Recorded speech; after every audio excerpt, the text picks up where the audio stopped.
Excuse me, I believe this is my table. Victoria Whitmore's head snapped up, her face twisted with disgust. Oh, you believe? She let out a harsh laugh. Honey, people like you don't get tables like this. You get in the back alley with the garbage bags. Her husband Bradford leaned back in the stolen chair. Are you deaf or just stupid? This is for investors, not whatever welfare check brought you here. Victoria grabbed the reserved placard, J. Carter, Horizon Capital Partners, and tossed it like a frisbee. Security! We have a situation. Somebody is pretending he belongs with civilized people. She turned to nearby tables, voice dripping with venom. Can you believe this? They'll let anyone walk in off the street now. Probably saw the valet parking and thought he could scam some rich people. The man stood perfectly still, his tailored navy suit, his calm eyes, his dignified silence. Phones came out, recording, laughing. Whispers rippled through the crowd. No one helped. What none of them knew, in 60 minutes, these two would be begging on their knees. 2 hours earlier, James Carter had stood in his corner office. Floor-to-ceiling windows framed the Hudson River. The afternoon sun painted gold across his desk. His assistant, Sarah, knocked. She held a garment bag. Your suit for tonight, Mr. Carter. Navy, like you requested. Low-key. James smiled. Perfect. I don't want to stand out. Sarah raised an eyebrow. You're the keynote sponsor. $2.5 million. You're supposed to stand out. The donation is for the kids, not for me. James checked his watch. What time does it start? 7. But your speech is at 8:30. Sarah hesitated. You know the Whitmores will be there, right? James nodded slowly. Bradford and Victoria Whitmore. Monday's meeting. They still haven't looked you up. I checked their assistant's calendar notes. They think they're meeting some Silicon Valley tech bro named J. Carter. Sarah shook her head. They have no idea what you look like. Good. James's voice was calm. Let's keep it that way. The Innovation for Tomorrow Gala was Manhattan's premier charity event. Every year, tech moguls and old money gather on a private rooftop. They wrote checks. They networked. They pretended to care about underprivileged kids getting STEM education. James actually cared. He'd grown up in South Side Chicago. His mother cleaned offices at night. His father drove a bus. James had learned to code in a cramped library with outdated computers. One scholarship changed everything. Now he ran Horizon Capital Partners. $340 million in assets. Investments in 52 startups. 31 of them were led by women or people of color. The industry called him the Quiet King. He didn't do magazine covers. He didn't post on social media. He let his results speak. Bradford Whitmore was different. Loud, flashy, inherited everything. Whitmore Enterprises made industrial parts. Old family money. For decades, they'd coasted. Now the company was hemorrhaging cash. The green energy pivot required capital they didn't have. Bradford needed $50 million, fast. James's team had done due diligence. The numbers looked decent. The tech was promising. But something felt off. Former employees whispered about a hostile culture. HR complaints swept under expensive rugs. Still, James believed in second chances. Monday's meeting would determine everything.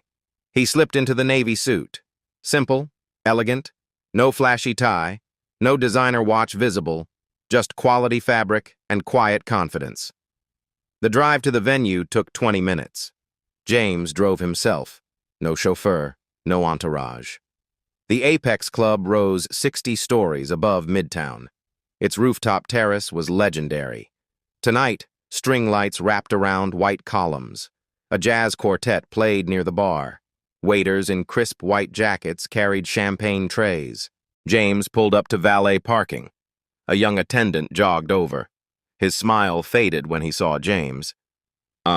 Sir, are you with the catering company? James kept his voice even. No, I'm a guest. The attendant looked confused. Oh, okay, it's just, the service vehicles usually go around back.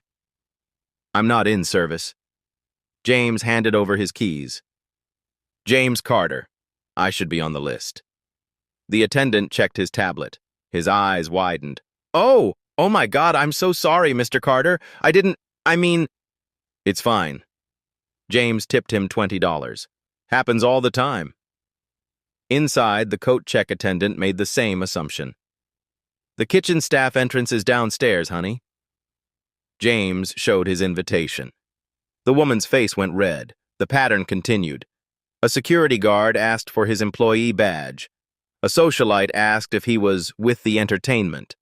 An older gentleman assumed he was someone's driver. Each time, James corrected them politely. Each time, they stammered apologies. By the time he reached the main terrace, his jaw was tight, but his face remained calm. The space was breathtaking. Glass walls overlooked the glittering city. Crystal chandeliers hung from an illuminated ceiling. Round tables draped in white linen filled the floor. Near the stage, one table had a special placard, gold lettering on black cardstock. Reserved for J. Carter, Horizon Capital Partners, plus guests. The best table in the house, front row, 6 seats. James had arrived alone. He preferred it that way. He scanned the crowd, familiar faces, tech CEOs, venture capitalists, a few celebrities, everyone dressed to impress. Then he saw them. Bradford Whitmore, tall, silver hair, expensive suits that screamed old money. He stood near the bar, laughing too loud at his own jokes. Victoria Whitmore. Blonde hair in an elaborate updo, a dress that probably cost more than most people's monthly rent. Diamonds at her throat and wrists. They hadn't seen him yet. James took a breath. He straightened his jacket. He walked toward his table. That's when everything went wrong. James approached his table. The gold placard gleamed under the chandeliers. His name, his company, his seat. But Bradford and Victoria Whitmore had already claimed it. Victoria sat in the center chair, scrolling through her phone. Bradford stood beside her, sipping champagne. Their designer coats draped over 2 other chairs. James stopped 3 feet away. Excuse me, I believe this is my table. Victoria's head snapped up. Her eyes traveled from his face down to his shoes, then back up. Slowly, deliberately. Her lip curled. Your table? She laughed, sharp and cutting. Honey, people like you don't get tables like this. You get the back alley with the garbage bags. Bradford turned. His face hardened. Are you deaf or just stupid? This is for investors. Real money. Not whatever welfare check brought you here. James kept his voice level. I'm J. Carter, from Horizon Capital. This table is reserved under my name. J. Carter is our investor, Victoria snapped. We're meeting him Monday. You're not him. I can assure you... Stop. Bradford stepped forward, chest puffed. Stop embarrassing yourself. We know what J. Carter looks like. Silicon Valley type. Probably wearing jeans and a hoodie. You? He gestured dismissively. You're just some guy in a cheap suit trying to scam free food. James reached slowly into his jacket pocket. I have my invitation right here. Don't you dare reach for anything. Bradford's voice rose. Several heads turned. What are you pulling? Does everyone see this? He's reaching. A security guard noticed the commotion. He started walking over. Victoria grabbed the reserved placard from the table. She held it up like evidence. This says J. Carter, not whatever your name is. She tossed it toward an empty table behind her. The card fluttered to the floor. Ma'am, that's actually my... James began. Security! Victoria's voice cut across the terrace. We have a situation here. Somebody is pretending he belongs with civilized people. The guard arrived. Middle-aged, uncertain expression. What's the problem? This man, Victoria pointed at James like he was contaminated, is harassing us, claiming he's our investor. It's pathetic. Bradford nodded. We politely told him these seats are taken. He won't leave. Now he's reaching into his jacket. Who knows what he's got in there? The guard looked at James. Sir, do you have an invitation? Yes. James pulled out the embossed card. I'm James Carter, Horizon Capital Partners. This table is reserved for me. The guard studied the invitation. His brow furrowed. This looks legit. Of course it looks legit, Victoria said loudly. That's what makes it a good fake. You can print anything these days. She turned to the growing crowd of onlookers. Can you believe this? They'll let anyone walk in off the street now. Probably saw the valet parking and thought he could scam some rich people. Whispers rippled through nearby tables. Phones came out. A woman in a red dress started recording. Bradford pointed at the guard. Do your job. Remove him. Or do we need to call the real police? James remained calm, his hands at his sides. I'm simply trying to explain. Explain what? Victoria stood up. That you crashed a charity gala, that you're impersonating a guest, that's probably illegal. A young woman with a clipboard rushed over, the event coordinator. She looked flustered. I'm so sorry, what's happening here? This man, Bradford gestured at James, is causing a scene, claims he's Jay Carter. The coordinator glanced at her tablet. Her face went pale. Actually nothing, Victoria interrupted. We had a Zoom meeting scheduled with Jay Carter last week. He didn't show up, typical. But we know who we're meeting Monday. It's not him. The coordinator looked between James and the Whitmores. But sir, I have Mr. Carter's photo in our VIP database. Your database is clearly wrong, Bradford said. We're the Whitmores, Whitmore Enterprises. We donate to this cause every year. Are you really going to take his word over ours? The coordinator bit her lip. She looked at James. Sir, maybe we could just step aside and verify. No. Victoria's voice was ice. No more coddling. No more political correctness. These events bend over backward for diversity. Let anyone in for the photo ops.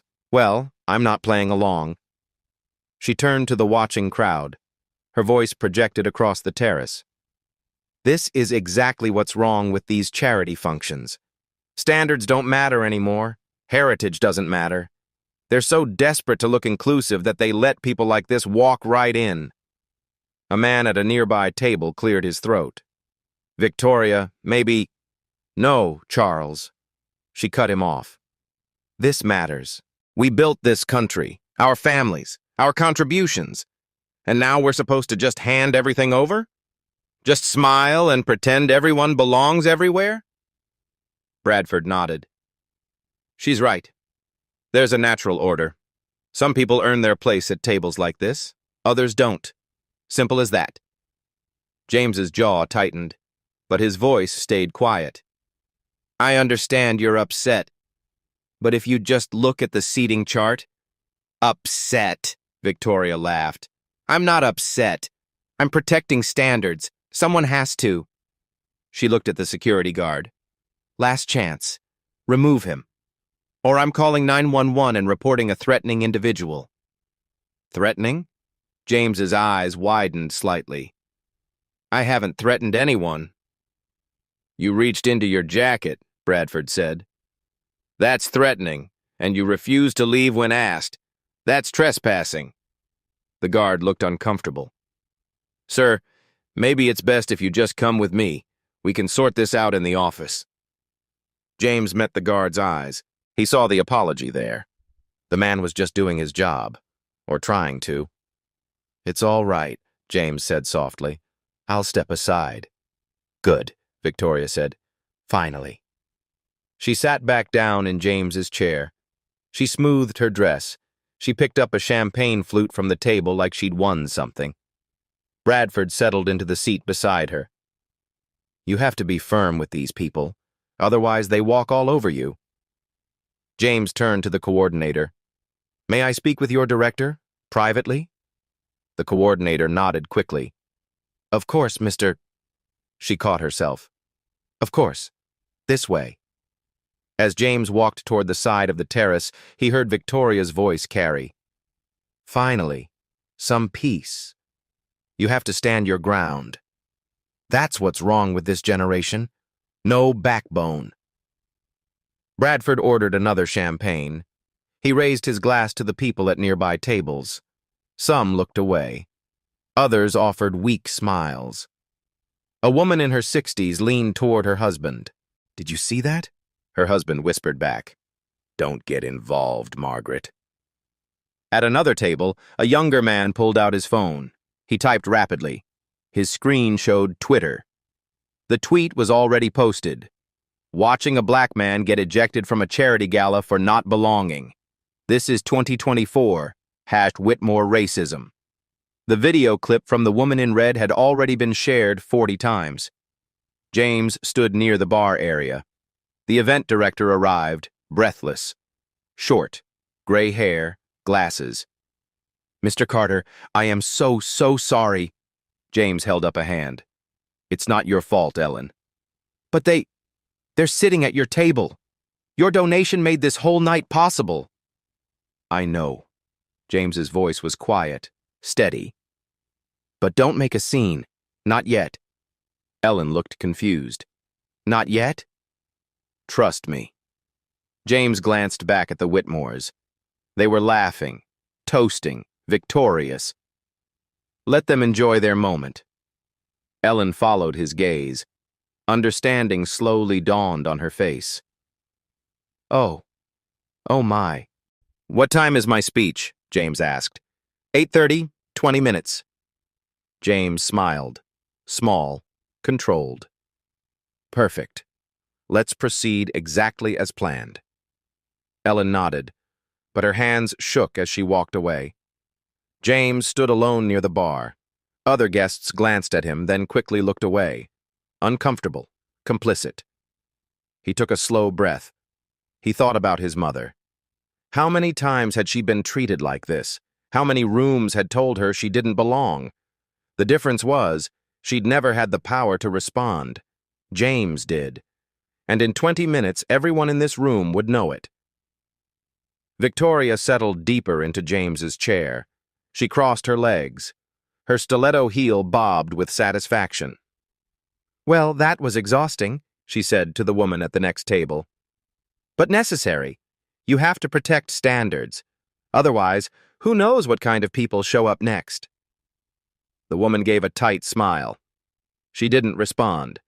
She suddenly found her champagne very interesting. Bradford scrolled through his phone. Still nothing from Carter's office. These Silicon Valley types think they're so important.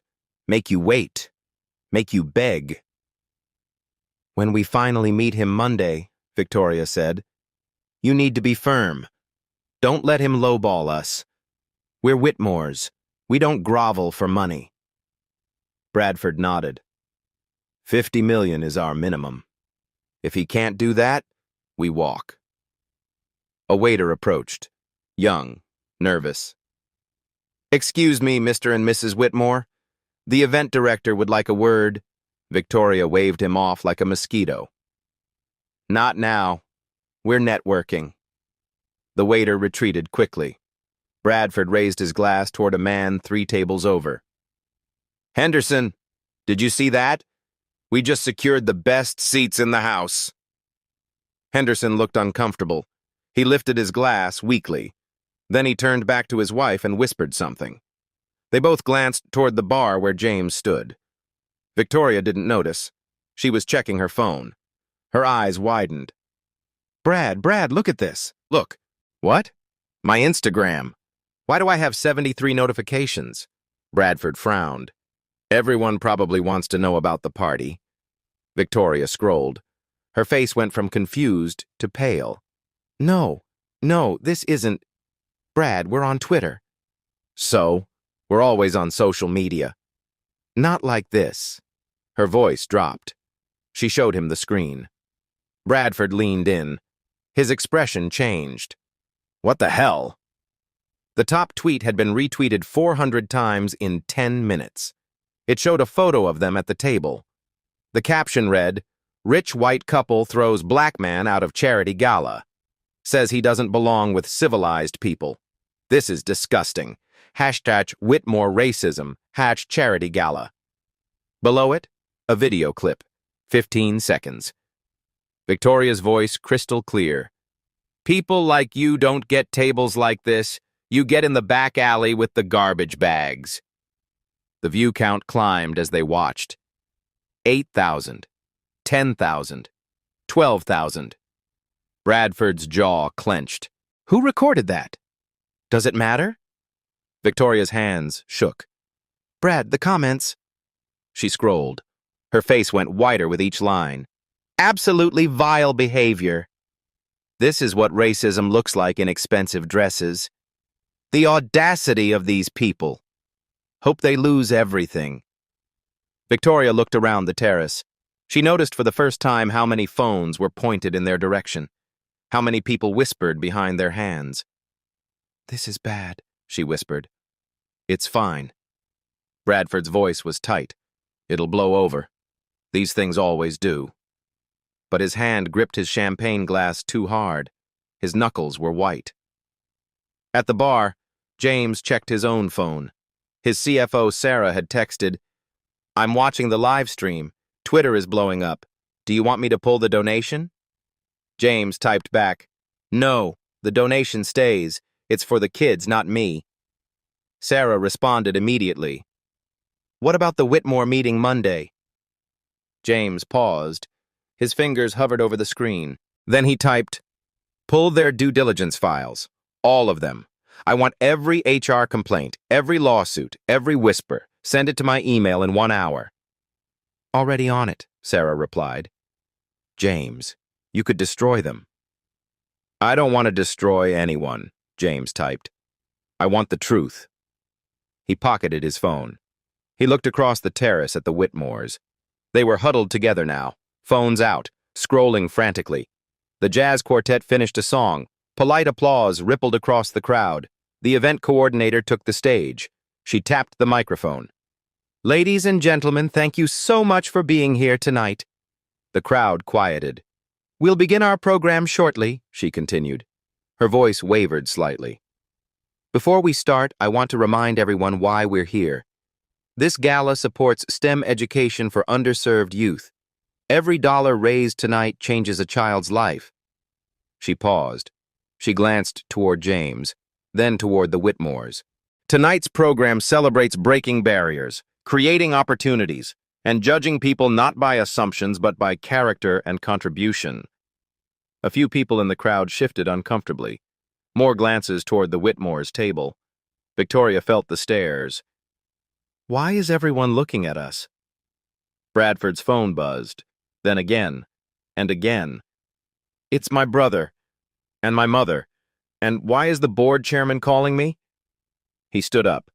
I need to take this. He walked to the edge of the terrace. He pressed the phone to his ear. Hello? Yes, I saw it. It's being taken out of context. His face darkened. What do you mean the shareholders are asking questions? It's a 30-second clip. He listened. His shoulders sagged. I understand. Yes, I'll call you tomorrow. He hung up. He stared at his phone. Then he saw the emails. 6 new messages, all marked urgent. One from the company's lead attorney. We need to talk, immediately. One from their largest client. Saw the video. We're reviewing our partnership. One from a board member. Emergency meeting Monday morning before your investor pitch. Bradford walked back to the table. His face was gray. Victoria, we need to leave. What? Why? Just trust me. We need to go. Now. Victoria looked around. Every nearby table had gone quiet. People weren't even pretending not to stare anymore. No. Victoria lifted her chin. No. We're not running. We didn't do anything wrong. Victoria. That man was clearly lying. Obviously trying to scam people. We protected everyone here. They should be thanking us. A woman at the next table stood up abruptly. She grabbed her purse. Excuse me. she muttered. She moved to a different table across the room. Victoria watched her go. What's her problem? Bradford sat back down heavily. This is bad. This is really bad. Stop saying that. Victoria's voice was sharp, but her hands trembled as she checked her phone again. Her sister texted, OMG, Victoria, what did you do? Her mother, call me, now. Her best friend, I can't believe you said that. I can't be associated with this. Please don't contact me. Her country club's social chair, the board has asked me to reach out regarding your membership. Victoria's breath came faster. No, no, no, no. What? My country club. There. Oh God, Brad, what did we do? We didn't do anything, Bradford said. But his voice lacked conviction. We made a mistake. That's all. A mistake? Victoria's voice rose. They're calling us racists, Brad. Racists. Lower your voice. Don't tell me to lower my voice. You're the one who said, I said what needed to be said. Bradford's jaw set. That man didn't belong there. But what if... Victoria stopped. Her eyes went wide. Brad, what if he was telling the truth? What? What if he really is Jay Carter? Bradford laughed, harsh, bitter. Impossible. But what if? He's not. I would know. I researched. He stopped. His face went slack. I researched the company, not the person. They stared at each other. Victoria grabbed her phone. She typed frantically into Google, James Carter Horizon Capital Partners. The first result was a Forbes article, The Quiet King, James Carter's $340 million empire. Below it, a photo. The same man, navy suit, calm eyes, standing in front of floor-to-ceiling windows. Victoria's phone slipped from her hand. It clattered on the table. Bradford grabbed it. He looked at the screen. All color drained from his face. No, he whispered. Brad, no, no, this can't. The coordinator's voice came through the speakers again. And now, I have the profound honor of introducing our evening's keynote sponsor. Victoria's head snapped toward the stage. A man whose generosity has transformed thousands of lives, the coordinator continued. A visionary whose work speaks louder than words. Bradford tried to stand. His legs wouldn't work. A man who just minutes ago was told he didn't belong here. The entire room went silent. Every head turned toward the Whitmores' table. Victoria felt hundreds of eyes on her. She couldn't breathe. Please welcome the founder and CEO of Horizon Capital Partners, our lead sponsor, who has donated $2.5 million to this cause. The coordinator paused. The silence stretched. Mr. James Carter. The spotlight swung across the room. It landed on James, still standing near the bar. The room erupted in applause. Some people stood immediately. Others sat frozen, shocked. James walked calmly toward the stage. His steps were measured, confident, dignified. He passed directly by the Whitmores' table. Victoria's champagne glass was frozen halfway to her lips. Her mouth hung open. Bradford had both hands on the table, like he might fall over without support. James didn't look at them. He simply walked past, climbed the stage steps, took the microphone. The applause continued. Louder. Building. And the Whitmores sat in his stolen chair, watching their entire world collapse in real time. James stood center stage. The spotlight warmed his face. The applause slowly faded. The room held its breath. He smiled, gentle, calm, like nothing had happened. Thank you, Ellen, and thank you all for being here tonight. His voice was steady, clear. It carried effortlessly across the silent terrace. I want to address what happened earlier. He paused. Let the words settle. Because it matters. Because it's exactly why this cause exists. Every eye in the room was on him. Phones recorded from every angle. About 20 minutes ago, I approached my reserved table. James gestured toward where the Whitmores sat frozen. That table. Right there. Heads turned. The Whitmores shrank in their seats. I was told I didn't belong. Not because I lacked an invitation, not because I hadn't donated, but because of how I look. The silence deepened. Uncomfortable. Heavy. I was told to find my people in the kitchen. That people like me belong in back alleys with garbage bags. That I was probably here to scam rich people with a fake invitation. Victoria's face was ghost white. Tears welled in her eyes, but didn't fall. Bradford stared at his hands. His jaw clenched so tight it looked painful. The couple who said those things, James continued, his voice never rising, never hardening, is sitting at my table right now, in my seat. The entire room turned to look. Some people gasped. Others shook their heads. And here's the interesting part. James's smile was slight, knowing. That couple has a meeting with me on Monday morning. About a $50 million investment in their company. Audible shock rippled through the crowd. Whispers erupted. Victoria made a small sound, like a wounded animal. James let the moment breathe. He waited until the room quieted again.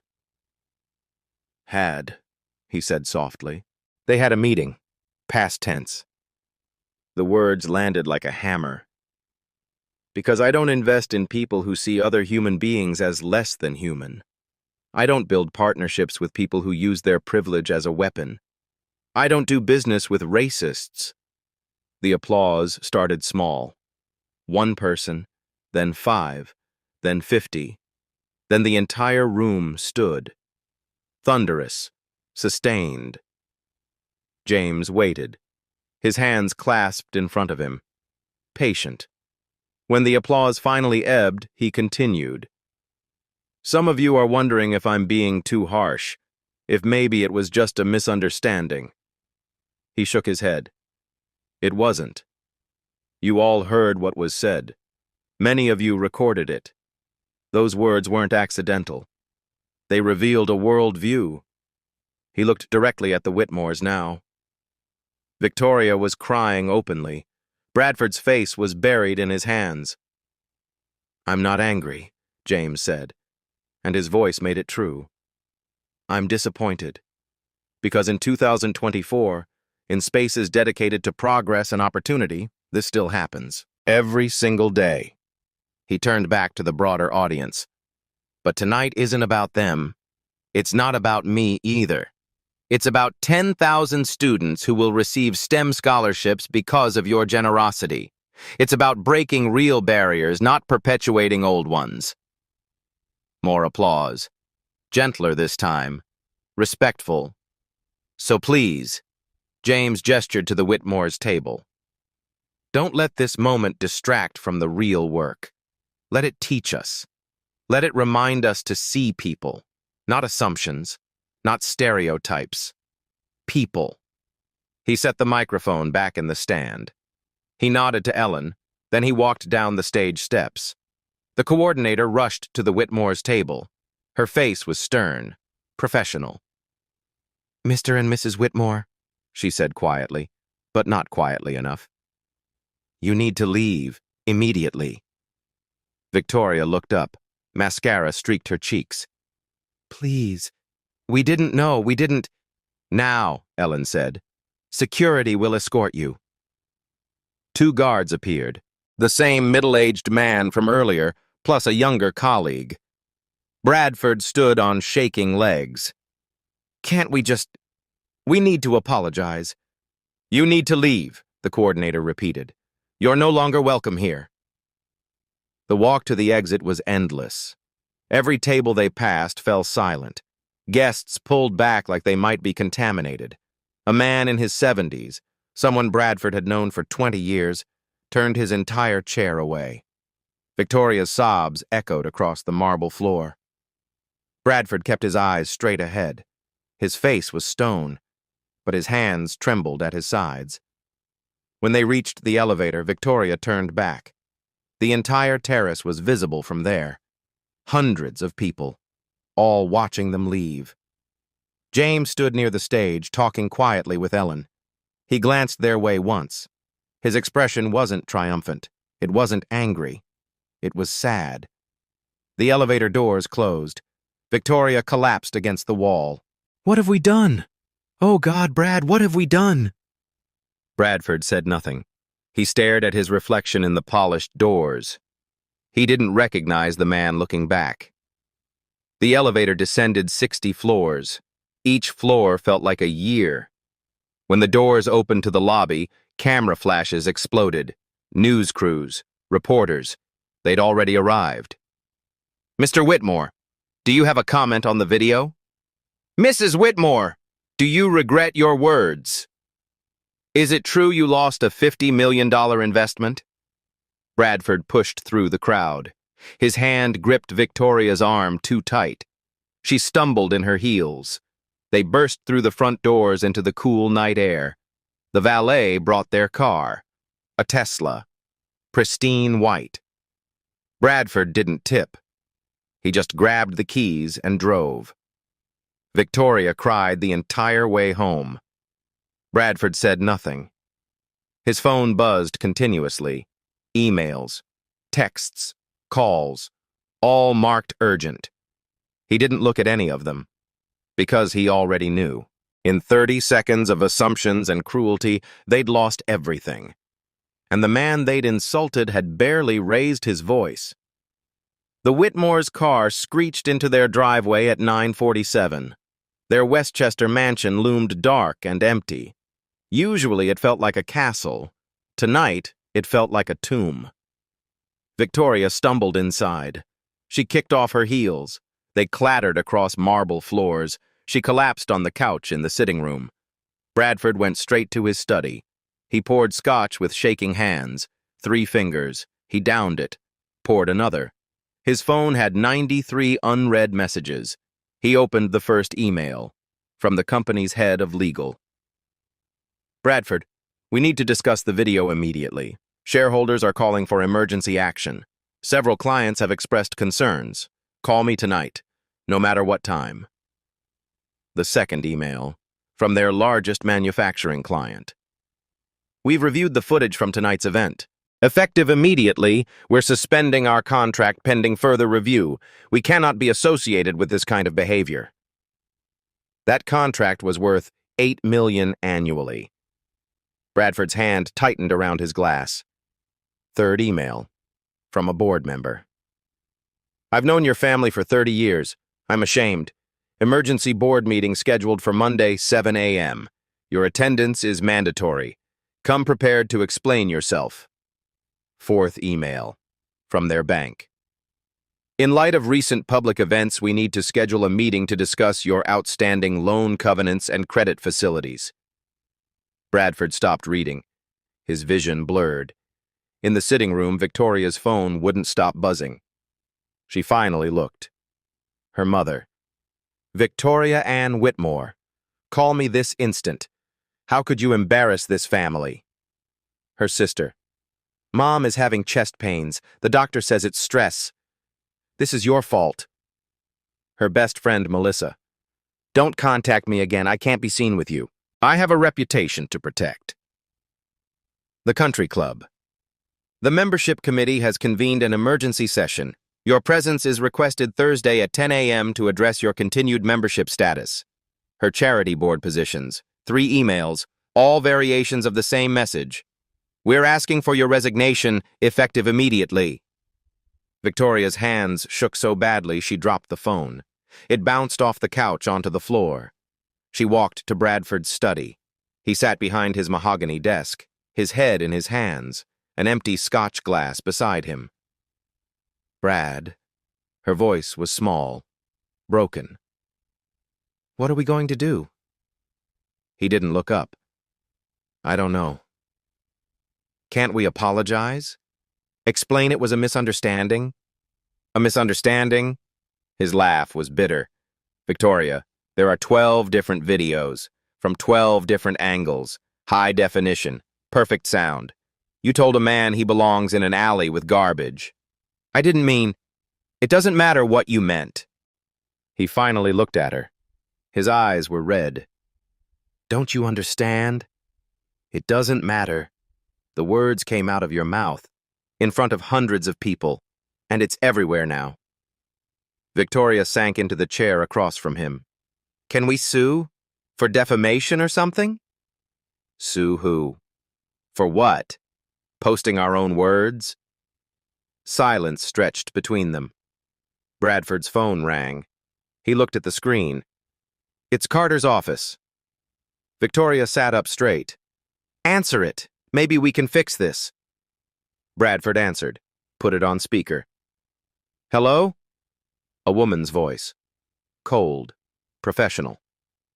Mr. Whitmore, this is Sarah Carter, CFO of Horizon Capital Partners. Ms. Carter, thank you for calling. We need to speak with Mr. Carter. To explain, Mr. Carter has no interest in speaking with you. Please, just 5 minutes. It was a terrible mistake, a misunderstanding. It was racism, Mr. Whitmore. Sarah's voice was ice. Documented, recorded, deliberate racism. And frankly, our due diligence has uncovered a pattern. Bradford's face went pale. What pattern? 7 former employees, all people of color, all with similar stories of discrimination and hostile treatment. Stories that were buried with NDAs and settlements. We found them. Victoria made a small whimpering sound. Your meeting Monday is canceled, Sarah continued. All discussions with Horizon Capital are terminated. We will not be investing in Whitmore Enterprises now or ever. Mr. Carter wanted me to tell you personally. Ms. Carter, please. One more thing. Mr. Carter asked me to let you know he's forwarding our findings to the Equal Employment Opportunity Commission. They'll be conducting their own investigation. The line went dead. Bradford stared at the phone. His hand was still holding it out like it might ring again, like she might call back and say it was a joke. Victoria started crying again, loud, gasping sobs. Bradford set the phone down slowly. He looked at his wife. Really looked at her. Her makeup ruined, her expensive dress wrinkled. Her whole life is crumbling. We're finished, he said quietly. Victoria didn't argue, because they both knew he was right. 50 minutes of cruelty, 30 seconds of recorded video, one man they'd underestimated, and everything they'd built on privilege and prejudice was collapsing like a house of cards in a hurricane. Outside their mansion, a news van pulled up, then another. The vultures were gathering. The consequences had only just begun. Monday morning, 7 a.m., Whitmore Enterprises boardroom. 12 board members sat around a long table. Their faces were stone. Bradford entered alone. Victoria had been uninvited. The chairman didn't offer coffee, didn't shake hands. He pointed to a chair at the far end of the table. Sit. Bradford sat. His $5,000 suit suddenly felt cheap. The chairman opened a folder. We've completed a preliminary review of Friday's incident, and what we found goes far beyond one video. He slid documents across the table. Bradford didn't need to look. He knew what they were. 7 former employees have come forward, all people of color, all terminated or forced to resign between 2019 and 2024, all paid settlements with NDAs. A woman board member spoke up. We weren't informed of these settlements. Why? Bradford's throat was dry. They were handled through legal, standard practice. Standard practice? The chairman's voice rose. Maria Gonzalez, fired 3 days after complaining about racial slurs in the warehouse. You paid her $200,000 to stay quiet. He flipped a page. David Carter, Passed over for promotion 4 times despite highest performance reviews. Filed an internal complaint. Resigned 2 weeks later with a $150,000 settlement. Another page. Jamal Williams reported to HR that his supervisor called him boy repeatedly. The supervisor kept his job. Jamal was let go for performance issues. $225,000 payout. Bradford's hands gripped his knees under the table. Those were complicated situations. Different contexts. There is no context, a younger board member interrupted. That justifies this pattern. 7 cases, $1.2 million in hush money. And Friday night, the whole world saw why. The chairman leaned forward. The EEOC called this morning. They're opening a formal investigation. The Department of Labor is interested too, and 3 major clients have already terminated their contracts. Bradford's stomach dropped. Which 3? Peterson Manufacturing, TechFlow Solutions, and as of 1 hour ago, Riverside Industrial. Those 3 contracts were worth $18 million annually, nearly 30% of revenue. The stock price opened down 41% this morning, the chairman continued. Trading was halted twice.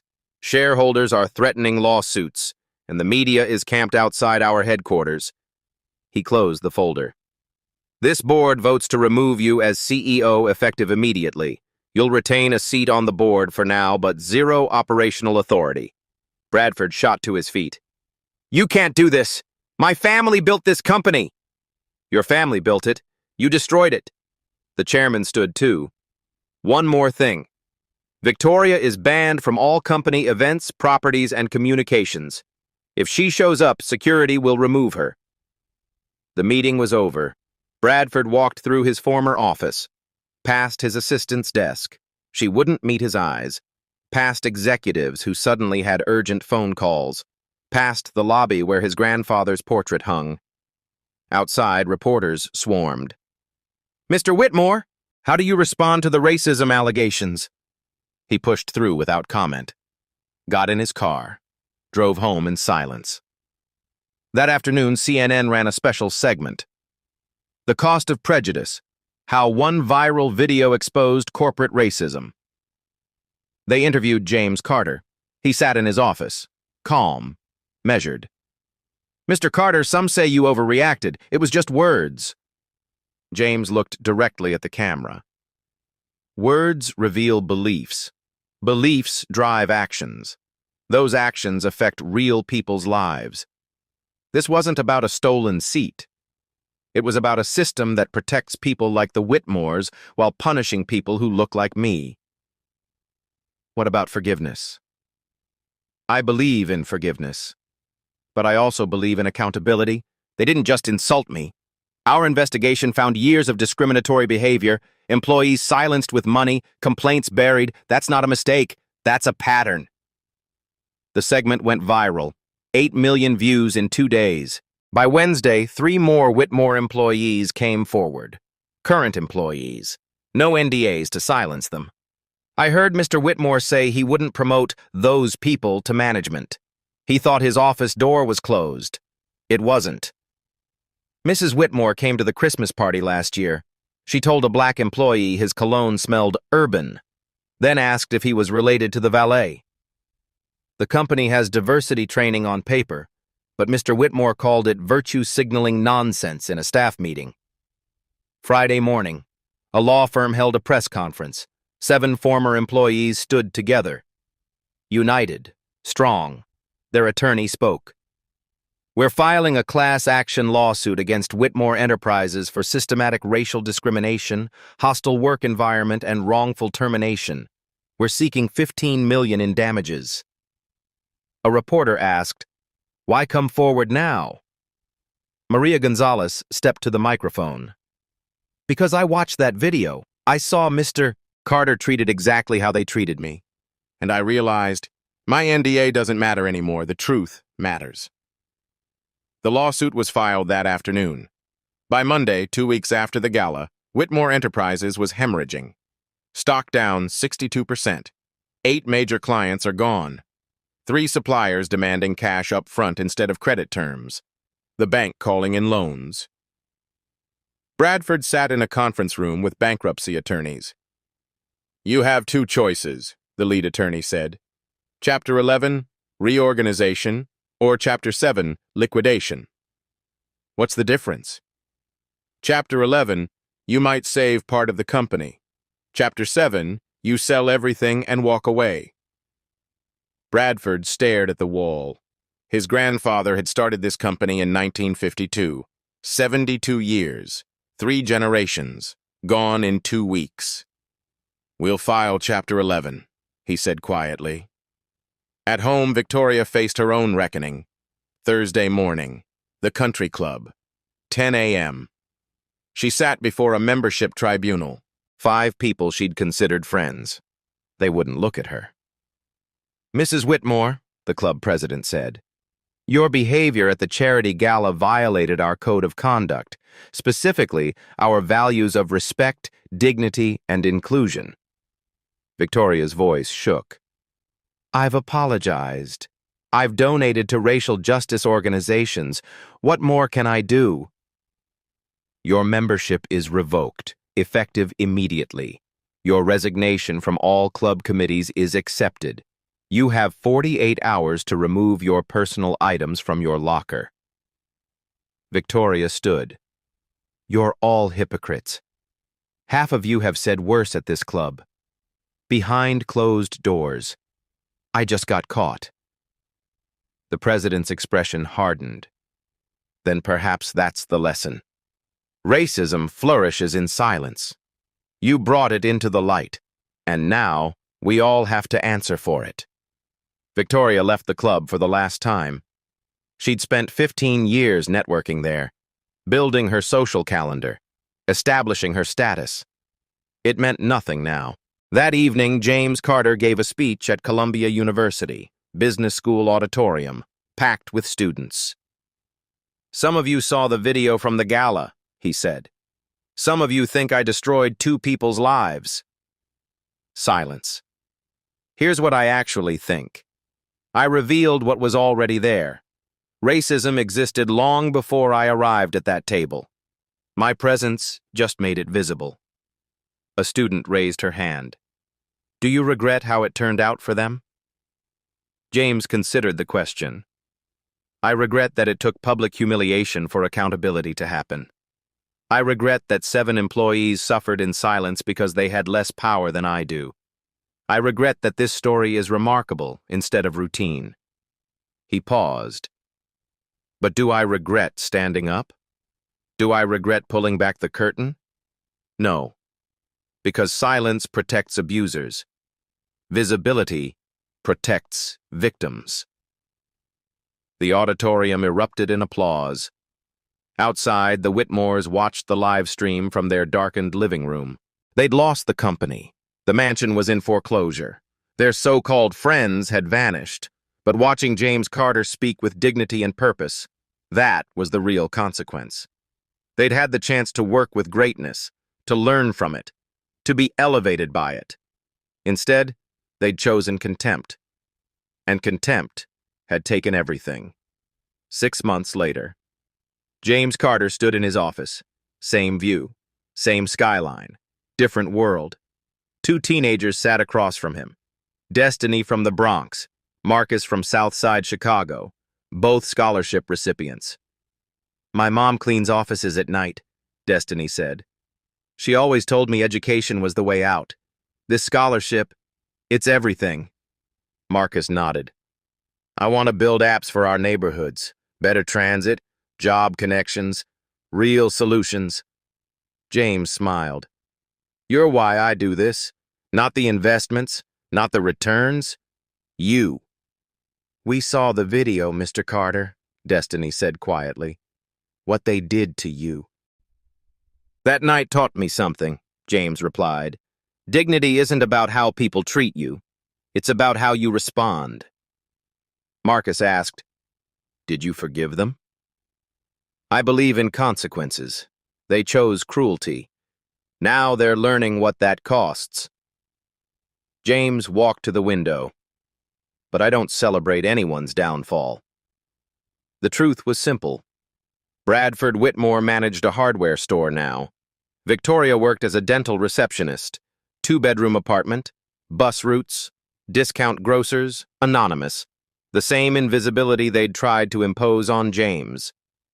They're rebuilding, James said. Learning, or trying to. After the teenagers left, James returned to his desk. He opened a document. The Dignity Initiative, Systematic Change in Venture Capital. One viral video had changed 2 lives, but millions still faced invisible discrimination daily. Real change required systems, not just consequences. His phone buzzed. Sarah's text. New application for Second Chances program. Bradford Whitmore.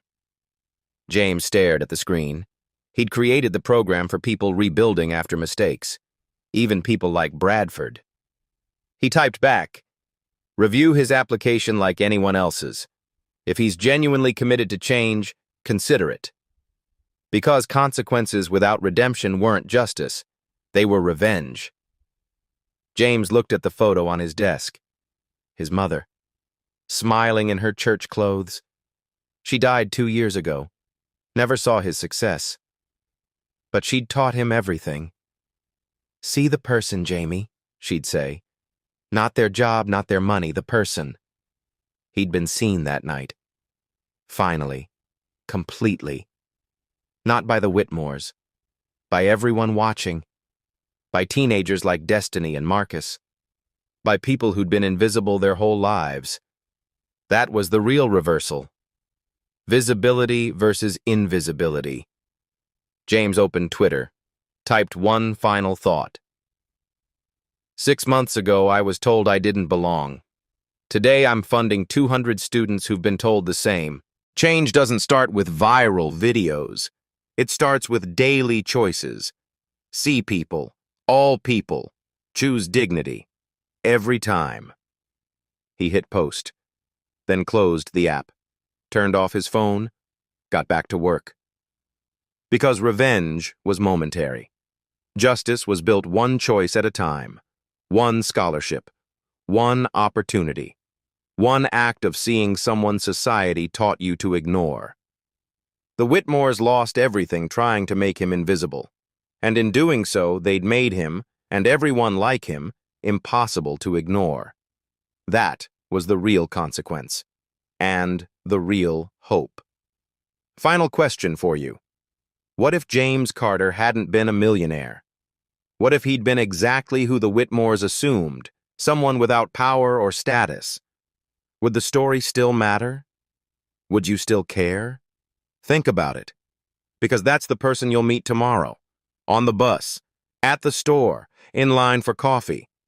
The question isn't whether they're secretly powerful. The question is, will you see their humanity anyway? If this story made you think, share it. If you've ever been judged by appearance, comment below. Subscribe for more stories about justice, dignity, and real change, because change starts with us. All of us. Today.